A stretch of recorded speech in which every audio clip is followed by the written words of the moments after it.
हरि ओम।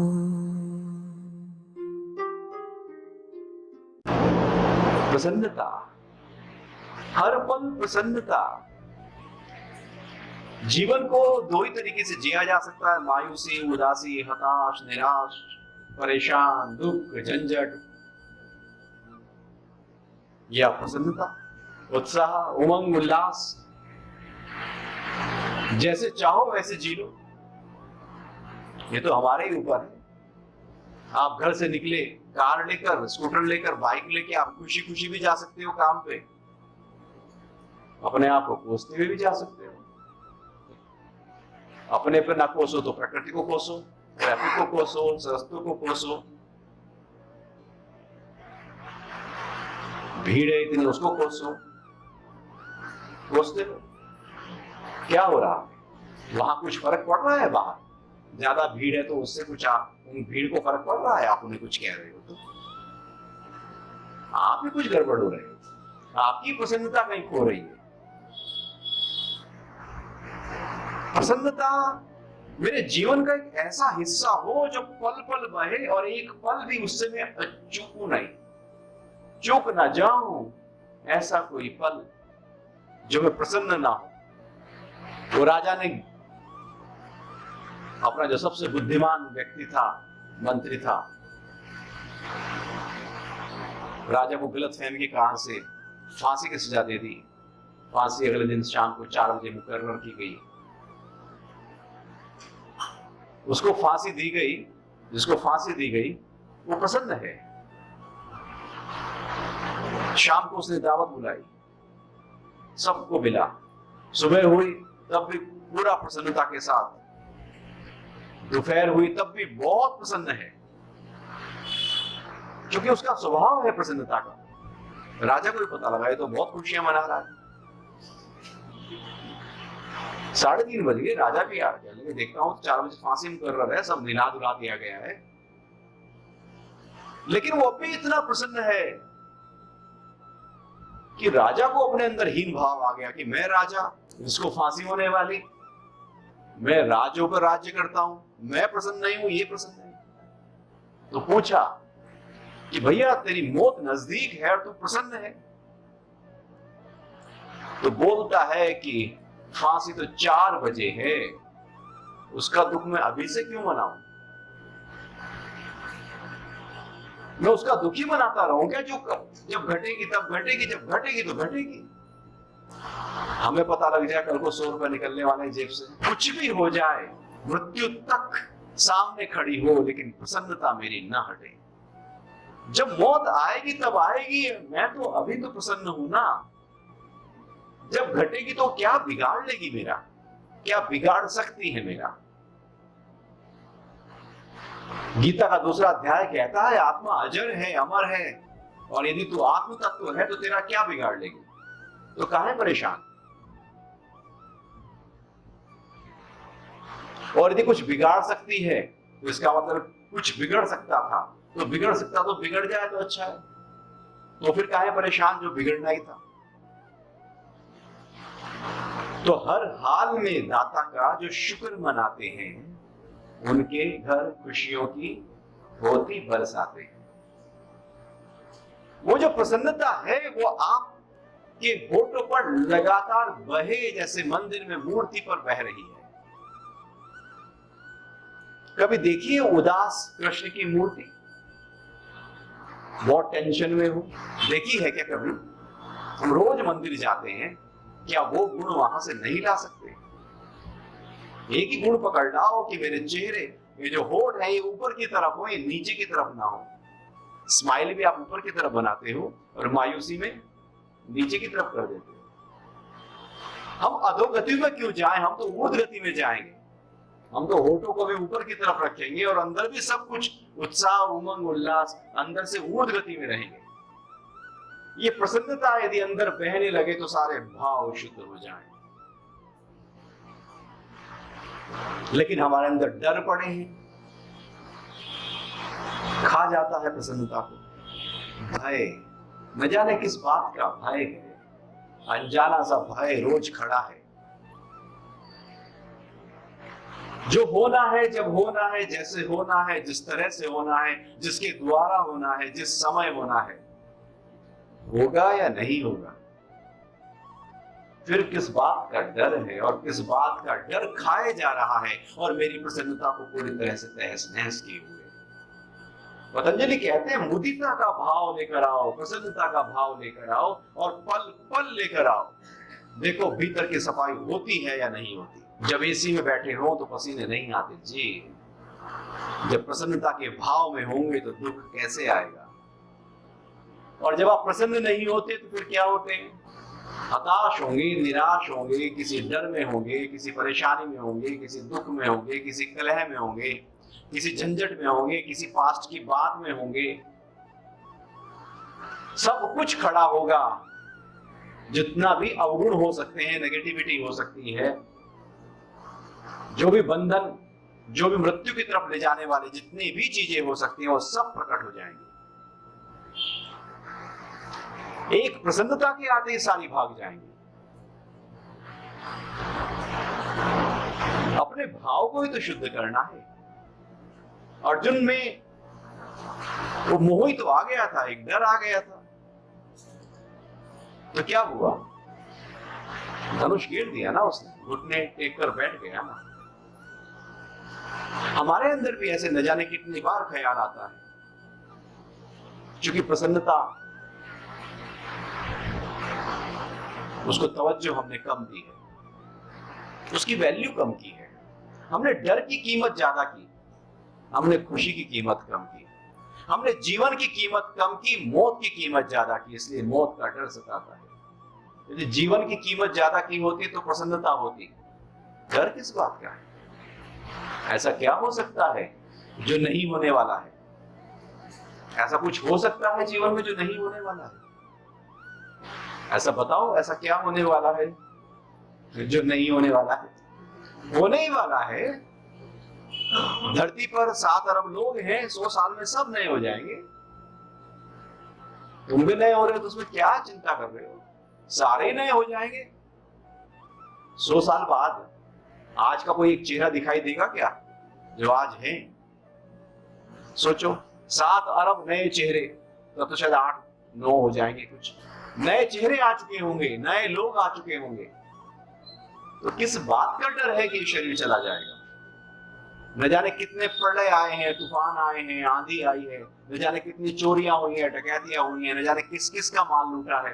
तुम्हारा भी लूट जाएगा तो क्या हो जाएगा? और लेके कितना आए थे साथ में, भला ये तो हिसाब किताब कर ही दो। कुछ बढ़ाया ही है या कुछ घटा दिया? यदि बाहर का भी देखो तो, यदि मरते हुए चवन्नी भी या 1 रुपया भी आपके पास है तो प्रॉफिट में गए हो या लॉस में गए हो? तो प्रॉफिट में खुशियां मनती हैं या परेशानी होती है? तो कुछ भी तो नहीं लाए थे, खाली तो आए थे, फिर काहे का दुख है? इतना सब कुछ है, फिर किस बात का दुख है? फिर भी वही तुम बड़ा मेरा राव बटा, वो तो बड़ा चढ़ा ही रहता है हमारा। हम मिलते ही रहते हैं, परेशान ही होते रहते हैं, हमारी खुशी कहीं खो जाती है। पतंजलि कहते हैं ऐसे जीवन नहीं जिया जाएगा। जीवन को नए तरीके से समझो, जानो उसको, उसकी वास्तविकता से समझो। ये प्रसन्नता उसकी वास्तविकता है। कोई अभी हमारी प्रसन्नता मुखौटे वाली है, हमारा दुख वास्तविक हो गया। इतना दुख को पॉलिश किया हमने, इतना दुख की प्रैक्टिस की, इतना दुख में रचे बसे उसका अभ्यास किया, दिन रात किया, बार बार किया कि वो अंग हो गया। कलाकार होते ना, इतने मंझ जाते हैं किसी रोल में कि लगता ही नहीं है ये कूली है या कूली नहीं है, ये भिखारी है या भिखारी नहीं है। नहीं देखते पुराने पिक्चरों भिखारी का रोल, क्या भिखारी बना हुआ है? तो भिखारी है क्या? वो इतना रच बस गया है। ऐसे ही हमने दुख की इतनी प्रैक्टिस की, इतनी प्रैक्टिस की कि दुखी हो गए थे। क्या पतंजलि कहते तुम प्रसन्नता से भरे हुए हो। हमने प्रैक्टिस उल्टी कर ली, सीधी गिनती याद नहीं हुई, उल्टी पहले कर ली। अच्छा, उल्टी गिनती किस काम आती है जरा बताओ जीवन में? उल्टी गिनती किसी काम नहीं आएगी। वो केवल बुद्धि के विकास के लिए उल्टी गिनती फटफट क्या सीधी जैसे पढ़ सकते हो वैसे उल्टा पढ़ सकते हो, किताब जैसे सीधी पढ़ सकते हो क्या उल्टी वैसे पढ़ सकते हो, जो शब्द सीधे पढ़ सकते हो उल्टे वैसे पढ़ सकते हो, वो तो एक स्किल डेवलप किया जाता है, लेकिन वो किसी काम में नहीं आने वाली। तो जीवन में हमारे जीवन की जो गिनती है हमने उसको उल्टा कर दिया। ये भाव शुद्धि एक सीधे होने की प्रक्रिया है। सीधे हो जाओ बस। कहीं हम पूरा जीवन शीर्षासन लगाए तो नहीं खड़े, पूरा जीवन कभी उसी में खत्म हो जाए तो मुस्कुराओ। कभी मायूस चिड़िया देखी आपने, बहुत डिप्रेस चिड़िया है, उदास है, हताश है। कभी तितली देखी, टेंशन वाली तितली? कभी लगा प्रकृति में कहीं भी कि आपको प्रसन्नता के अलावा कोई और गुण है क्या? बताओ। हवाओं में कभी आपको दुख दिखाई दिया? नदियों में कभी आपको दुख दिखाई दिया? वो बह रही है, आप कूड़ा डालो, करकट डालो, पन्नी डालो, कुछ डालो, वो फिर भी प्रसन्नता से हिलोरे लेती हुई बह रही है। वो प्रसन्न है, प्रसन्न है। आप प्रसन्न रहो, भले आपको लोग कुछ भी क्यों ना कहें। और वैसे भी कुछ तो लोग कहेंगे, कुछ तो कहेंगे। आप ज्यादा मुस्कुराओगे वो तो भी कहेंगे, आप दुखी होगे वो भी कहेंगे। नहीं कहेंगे? क्यों मुंह लुटाए बैठे हो, क्यों मुंह लंबा किए बैठे हो? तो बेहतर क्या, किस पे कहें तो अच्छा है? मुस्कुराहट पे कहें तो अच्छा है या मायूसी पे कहें तो अच्छा है? लोगों के कारण से अपनी मुस्कुराहट को क्यों कम किए जा रहे हैं कि वो नहीं हंस रहा है इसलिए मैं ना हंसूं। पति कह रहा नहीं पत्नी मायूस सी रहती है इसलिए मुझे भी उसके साथ मायूस ही रहना पड़ता है। घरों में ऐसे ही होता है, एक प्रसन्न है एक मायूस है, दूसरा ही मायूस उसके कारण से हो रहा है। यदि मैं ज्यादा प्रसन्न हुआ तो इसको ये क्या समझेगी कि मेरे दुख में दुखी नहीं हो रहे हैं, तो दुख में दुखी होना पड़ता है। अब सारे संबंध दुखी वाले हैं, तो जिसके पास भी जाओ वो बेचारा दुखी, और वहां भी दुखी होना पड़ेगा। अच्छा, दोस्त के पास पहुंचे वो भी दुखी था किसी कारण से, तो वहां भी दुखी होना पड़ेगा। तो हम दुखी दुखी दुखी का रोल अदा करते करते करते करते हमने अपना जो वास्तविक रूप था वो कहीं खो दिया। पतंजलि कहते हैं याद करो उस प्रसन्नता को, उस मुस्कुराहट को, उस खुशी को जो आप हो। और चौथा है उपेक्षा। जब कोई नेगेटिव थॉट आए, कुछ द्वेष आए, कोई ईर्ष्या घटे, कोई हिंसा का भाव आए, कोई लड़ाई झगड़ों के लिए अंदर से भाव उठे, कोई तू करने का भाव उठे, थोड़ा सा आंखें हटा लो, वहां से किनारा कर लो, ऐसे ही जैसे कोई गड्ढा सामने आ गया।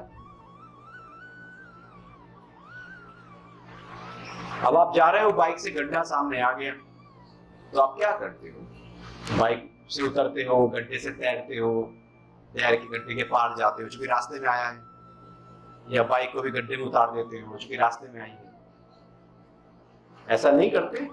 उपेक्षा यही है, जो रुकावट सामने आए उसकी उपेक्षा कर जाओ, जो गंदगी सामने आए उसकी उपेक्षा कर जाओ, जो अंदर से विकार उठे उसकी उपेक्षा कर जाओ। हम तो उसमें रच बस जाते हैं, हम तो उसका आनंद लेने लगते हैं, उसकी लंबाई गहराई करने लगते हैं, उसको तो नापने लगते हैं। उसमें तो बहुत आनंद आता है, सारा आनंद ही हम उसमें लेते हैं। आप घर पे जाकर गीता पढ़ो, उसमें आनंद आएगा, या आपके दूर के भाई ने कुछ आपके लिए बोला था, अब आपको कोई बता रहा है ऐसे ऐसे बोल दिया था, उसमें आनंद आएगा। आप ही बताओ ना किस में आनंद आएगा? द्वेष में, निंदा में हम रस लेते हैं, हम ही तो उसमें घुसते हैं। उपेक्षा बहुत अच्छा गुण है। भाव की शुद्धि के लिए उपेक्षा कर जाओ उन चीजों से जो हमारे भाव को अशुद्ध कर सके। जहर सामने रखा हो और आपको बताया जाए जहर है, रसगुल्ले में आपको मिला के दिया हो, बहुत अच्छा स्वादिष्ट राजभोग, खाओगे क्या? उपेक्षा करोगे या नहीं करोगे? जब पता है कि ये अवगुण है, दोष है, उपेक्षा करनी पड़ेगी, नहीं तो वो आपके अंदर रस बस जाएगा, वो आपको नुकसान पहुंचा देगा। ऐसे ही अंदर के जब अवगुण उठे, पाप कर्म का भाव उठे, हिंसा का भाव उठे, द्वेष का भाव उठे, किसी का अहित करने का भाव उठे, उपेक्षा कर दो उस ख्याल की, उस विचार की, नदारत कर दो, उसमें तवज्जो ही ना दो, ध्यान ही ना दो। कई बार नहीं होता, पार्टी में हो, किसी को आप ध्यान देना चाहते हो तो आप आंखें बचा के रखते हो उससे। कुछ लोगों को देखा होगा, आपसे उसने पैसे लिए हुए हैं, वो कहीं दिख गया, या आपने उससे पैसे लिए हुए हैं, देखो आंखें बचाते हो या नहीं बचाते। एक्सपर्ट हैं हम आंखें बचाने में, तो उन विकारों से आंखें क्यों ना बचा लें जो अंदर के भाव उठे। क्योंकि अपने आप को शुद्ध करना है, भला बाहर का कीचड़ लाकर घर में थोड़ी डालते हैं हम। अपने अंदर की सफाई तो हम ही करेंगे ना, अंदर की सफाई करके उसको स्वाहा भी करोगे। ये उपेक्षा वही है कि अंदर जब नेगेटिविटी उठे, साइड से निकल जाओ। ना उसके प्रति राग करना है, ना कोई द्वेष करना है, कुछ नहीं करना है उसके प्रति। साइड, गड्ढा आया, आपने क्या किया, हैंडल थोड़ा सा, स्टीयरिंग थोड़ा सा घुमाया, आप निकल गए। फिर बाद में याद रखते हो क्या गड्ढा आया था, इतने गड्ढे आए थे आज रास्ते में, इतने स्पीड ब्रेकर आए थे, इतने रास्ते में रुकावटें आई थी। आपको तो याद ही नहीं है, क्योंकि आपने बहुत आराम से साइड कर लिया। ऐसे अंदर जो जो उठे साइड करते जाओ, फिर याद भी ना रखो क्या क्या उठा था, वो सब कहीं खो जाएगा। पांचवा है ग्रेटिट्यूड, कृतज्ञता, थैंक यू, धन्यवाद का भाव। करते हैं ना धन्यवाद, किसका करते हैं? जो आपको प्रॉफिट देता है, जो आपका भला कर देता है, उसका धन्यवाद। धन्यवाद है। अच्छा, श्वास का धन्यवाद करते हैं हम। आई, फिर दूसरी आ गई, फिर तीसरी आ गई। न जाने धरती पे कितने लोग होंगे कि इस बीच में उनकी श्वास ही नहीं आई होगी। कम होंगे या थोड़े ज्यादा ही होंगे। करीब 4 लाख लोग जीवित होते हैं और 2.5 लाख और 3 लाख मर जाते हैं एक दिन में। तो धन्यवाद है कि मेरी श्वास आ रही है, और पूरी तरह से उस कृतज्ञता से भर जाओ कि श्वास आ रही है। मेरा हृदय, मेरा हार्ट पंप कर रहा है। थैंक्स किया है कभी हार्ट को? आप खाना खाते हो, खून बन जाता है, थैंक्स किया है इस शरीर को? भला ऐसी कौन सी मशीन है जो रोटी डालो और खून निकाले? वैज्ञानिक लगे पड़े, क्या निकाल पाए? मुंह में जो डालोगे उसे खून ही बनाएगी। क्या धन्यवाद है? और मेरा ही ब्लड ग्रुप तैयार करेगी। क्या धन्यवाद है? हम सो जाते हैं, उठ जाते हैं, धन्यवाद है। ये हवाएं मेरी सेवा में लगातार हैं, मुझे श्वासें दे रही हैं। ये पानी जो प्रकृति में जल है, वो मेरे अंदर के जल तत्व को बैलेंस किए हुए है 67%। क्या थैंक्स है? ये सूर्य जिससे मैं चल रहा हूं, एक दिन सूर्य ना निकले, क्या मैं रह पाऊंगा? क्या ये प्रकृति जिससे मेरा जीवन चल रहा है, क्या धन्यवाद है? जो मेरे से जुड़े हुए हैं, जिनसे मैं जुड़ा हुआ हूं, उनके प्रति हमारे अंदर धन्यवाद है। हम तो अपना ही कहते रहते हैं, मैंने तेरे लिए ये किया, मैंने तेरे लिए ये किया। एक दिन आप घर के बाहर झाड़ू लगाओ, देखो फोटो खिंचवा लोगे। स्वच्छता अभियान में खिंचवा लेंगे फोटो में। झाड़ू लगाना ही है तो कैमरा नहीं रखो ना, तो लगे ना झाड़ू लगाई है। तो धन्यवाद का भाव जब प्रकृति के प्रति आता है तो प्रकृति की संभाल होती है, और एक अंदर का ग्रेटिट्यूड है, बस है सबके प्रति। और वैसे भी आप यदि देखो कि आपसे ऐसा हुआ क्या है जितना आपको मिला है, आपने ऐसा कौन से कद्दू में तीर मारे हैं जितना प्रकृति ने और प्रभु ने आपको उतना दे दिया है? कुछ खास बात है क्या हम में जो हमको मिला है इतना? कभी सोचा बैठ के कि इतना मिल रहा है, लगातार मिल रहा है, क्या धन्यवाद हम उसका भी नहीं कर सकते? जैसे ही धन्यवाद करोगे पूरी प्रकृति का, पूरी प्रकृति आपके सहयोग में आ जाएगी। आप करके देखो लोगों का धन्यवाद, वो आपके सहयोगी बनते हैं या नहीं बनते। इस शरीर का धन्यवाद देखो सहयोगी होता है या नहीं होता। एक थैंक्स का भाव, हम थैंक्स लेस हो गए, अपना ही याद रखते हैं कि मैंने ये किया, मैंने ये किया, मैंने ये किया, दूसरे का तो बिल्कुल याद नहीं है, और उसका धन्यवाद तो बहुत दूर की बात है। धन्यवाद कभी करते भी हैं तो ऊपर ऊपर का होता है, दिखावा होता है, बनावट होती है, उसके बाद फिर भूल भी जाते हैं। धन्यवाद तो अंदर से प्रकट हो जाए, कृतज्ञ हो जाए अंदर से, आपका रोम रोम कृतज्ञता से भरा हुआ हो, क्योंकि हर सेल को ऑक्सीजन मिल रही है, तभी तो वो जीवित है। तो वो भी कृतज्ञ है इस प्रकृति से। क्या उतनी कृतज्ञता हमारे अंदर है? हम तो कृतघ्न बने हुए हैं, इसलिए भाव अशुद्ध है, इसलिए अंदर हिले हुए हैं, इसलिए वो चेहरे पर मुस्कुराहट नहीं है, वो अंदर वो खुशी नहीं है, वो अहंकार ही जगा हुआ है। जिसने कुछ किया उसके लिए भी धन्यवाद, जिसने नहीं किया उसके लिए भी धन्यवाद करोगे तो वो आपके लिए कुछ करेगा या नहीं करेगा? चलो ऐसी स्वार्थ से समझ लो, पहले से थैंक्स करो, किसी के लिए धन्यवाद करो, देखो आपके प्रति भाव क्या रखता है फिर। और छठा है स्वीकार, एक्सेप्टेंस। एक्सेप्ट कर लो, जो हो गया, जैसा हो गया, जिस तरह से हो गया, जिसने जो बोल दिया, जो कमी हो गई, जो नुकसान हो गया, जो रोग आया था, जो संबंध छूट गए, जो भी कुछ हो गया, स्वीकार कर लो, हो गया।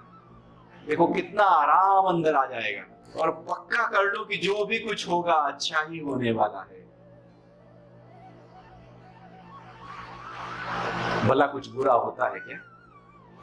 प्रभु की छत्र छाया में, प्रभु के इस पूरी कायनात में कुछ गलत होता है क्या?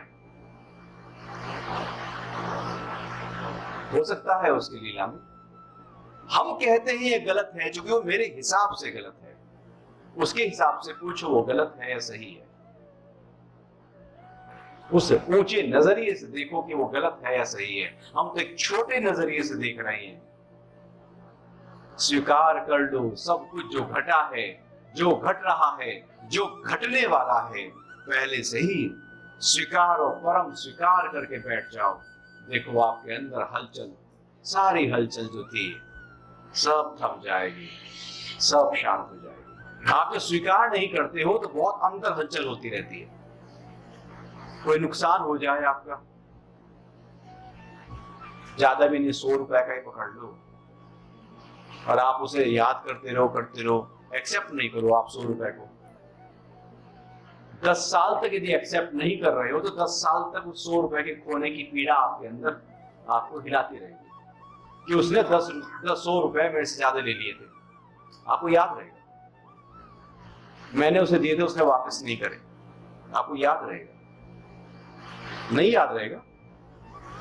अभी याद करो, देखो याद आ जाएगा। आपने एक्सेप्ट नहीं किया उस 100 रुपए को, इसलिए वो झुका क्यों, फाइल खड़ी है, वो आपके नाम अकाउंट खड़ा है, वो खड़ा ही रहेगा, वो कभी क्लोज नहीं होगा क्योंकि फाइल खुली पड़ी है। स्वीकार फाइल बंद करने की प्रक्रिया है। जब केस ज्यादा पुराने हो जाते हैं तो क्या किए जाते हैं? फाइल बंद करो यार, कहाँ कुछ मिलना तो है नहीं। और फाइल खड़ी रहे तो कुछ ना कुछ सुनवाई चलती रहेगी उसकी, वो खड़ी है। ऐसे ही अंदर हमने अस्वीकार करके बहुत सारी फाइलों को खड़ा किया हुआ है, हरा किया हुआ है, जगाया हुआ है। पुराने के पुराने मुद्दों को हमने जगा रखा है। और यदि स्वीकार कर लो तो सब शांत है, एकदम हल्के हो गए आप। हल्का हो जाने की प्रक्रिया है स्वीकार, अस्वीकार भारी होने की प्रक्रिया है। कितना ढोगे आखिर, यात्रा मुक्ति की है, यात्रा तो आनंद की है, यात्रा तो उत्साह उमंग उल्लास की है। उसमें क्या क्या ढोगे, छोड़ोगे तो आगे बढ़ोगे। जब आप किसी यात्रा पर निकलते हो तो सोफा बेड साथ लेके चलते हो क्या? क्या साथ लेके चलते हो? एक अटैची साथ ले चलते हो, 2 अटैची साथ ले चलते हो, ट्रेन में जा रहे हो तो। अच्छा, फ्लाइट में जाते हो तो वो कहते हैं भैया 15 kg अलाउ है और हैंडबैग होगा 8 kg का। ठीक है, अब आप एवरेस्ट पे चढ़ रहे हो तो क्या करोगे? एक्स्ट्रा भार है वो छोड़ोगे या रख लोगे? जितना चढ़ते जाओगे उतना छोड़ते जाओगे, और यदि नहीं छोड़ा तो सामान के साथ आप भी बैठे रहोगे। हल्का करते जाओ, चढ़ते जाओ, हल्के होते जाओ, चढ़ते जाओ। तो चढ़ने की प्रक्रिया क्या है? हल्का होना। और यदि हमने ही अपने मन में बहुत सारी चीजें खड़ी की हुई हैं, अस्वीकार किया हुआ, फिर कहते हैं हम तो प्रेम में चढ़ ही नहीं पाते, उत्साह उमंग में आ ही नहीं पाते। भार तो हमने पैदा किया है। वो लिफ्ट है 8 पैसेंजर की, 18 चढ़ गए उसमें, सब खड़े रहेंगे ना, कुछ नहीं होने वाला, वो चलेगी नहीं ऊपर, बिल्कुल नहीं चलेगी, रत्ती भर नहीं हिलने वाली। हमारे अंदर भी इतना द्वेष, इतना हिंसा, इतने विकार, इतनी इच्छाएं, इतनी वासनाएं, इस जन्म की न जाने कितने जन्मों की, इतना चित्त भारी भरा पड़ा है। और फिर कहते हैं मुक्ति की यात्रा बहुत कठिन है, भार तो हमने ढोया है। अरे उतार दो गठरी, देखो हल्के हुए। धरे सिर पाप की गठरी मेरे गुरुदेव ने झटकी, वो ब्रह्मानंद में पटकी, अगर फूटन तो फूटे दे। मुझे ये काम ईश्वर से, जगत रूठे तो रूठन दे। तो भाव को शुद्ध करना हो तो मैत्री, करुणा, मुदिता, उपेक्षा, ग्रेटिट्यूड, कृतज्ञता और स्वीकारता, परम स्वीकारता को अपना लो। उसी समय आपके भाव एक पल में शुद्ध हो जाएंगे, कोई देर नहीं लगेगी। जैसे रोशनी बल्ब स्विच दबाते ही एकदम रोशनी हो जाती है, कोई देर नहीं लगेगी। और यदि नहीं दबाओ स्विच तो रोशनी आने में कितनी देर लगेगी? कितने दिन लग सकते हैं, कितने महीने और कितने साल लग सकते हैं? अच्छा, कितने जन्म लग सकते हैं स्विच ना दबाओ तो? और यदि स्विच दबाया तो ऐसे, और ना दबाओ तो लंबी प्रक्रिया है। अब ये हमारे ऊपर है, भाव को एकदम चेंज किया तो हम पूरी तरह से बदल गए, और यदि नहीं किया तो झूके त्यों। कुत्ते की पूंछ है, कहावत तो यही है ना, सीधी कर लो फिर सीधी नहीं होती। मन भी ऐसे ही है कुत्ते की तुम, मन को भी अमन कर दो ना, मन से ऊपर उठ जाओ, भाव जगत में आ जाओ। मन जगत से ऊपर उठकर मन ही नहीं रहा तो उसकी दुम कैसे रहेगी, उसका टेढ़ापन कैसे रहेगा? क्योंकि आप तो जी रहे हो भाव में, मन में जी ही नहीं रहे हो। जब मन में जीते हैं तो मन तो फिर मन लोभी, मन लालची, मन चंचल, मन चोर, मन के मत चलिए नहीं, पलक पलक मन और वो तो बदलता रहेगा। कब तक उसको संभालोगे, कब तक उसको सजाओगे, कब तक उसको मनाओगे? वो तो ऐसे ही है, ऐसे ही चलता रहेगा। लिखा होता ना कुछ गाड़ियों के पीछे, ये गाड़ी तो यूं ही चल लेगी भैया, तो अपना रास्ता ले रहे हैं, या तो ऐसी चलेगी। तो मन तो ऐसे ही चलने वाला है, हमें ही अपना रास्ता लेना पड़ेगा। वो मन को संभालते संभालते हम कहीं निकल ना लें, ये मन नहीं निकलेगा।